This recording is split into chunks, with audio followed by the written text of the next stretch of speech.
ভাবতে পারো একসময় এই গ্রামে বাড়ির থেকে মন্দিরের সংখ্যা ছিল অনেক বেশি। নমস্কার, আমি রাহুল।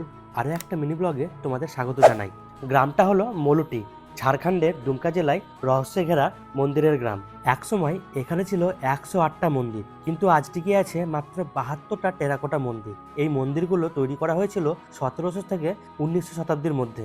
মন্দিরগুলো তৈরি করিয়েছিলেন বাজ বসন্ত রাজবংশের রাজারা। তারা অত্যন্ত ধর্মপ্রাণ হওয়ায় প্রাসাদ নির্মাণ না করে এই 108টা মন্দির ধাপে ধাপে নির্মাণ করেন। এই গ্রামে রয়েছে মৌলাক্ষী মায়ের মন্দির। এখানকার অবাক করা বিষয় হলো এখানে মায়ের কোনো মূর্তি নেই, শুধু মুন্ডুটুকুই ভক্তিভরে পূজা করা হয়।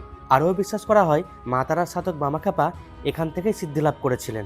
যেখানে তিনি সিদ্ধিলাভ করেছিলেন সেখানে তার শঙ্খ আর ত্রিশূলকে এখনও ভক্তিভরে পূজা করা হয়। মলটি নিয়ে আরও বিস্তারিত ইতিহাস আর অজানা তথ্য জানতে আমার ইউটিউব চ্যানেলে দেওয়া ফুল ব্লগটা অবশ্যই দেখে নিও।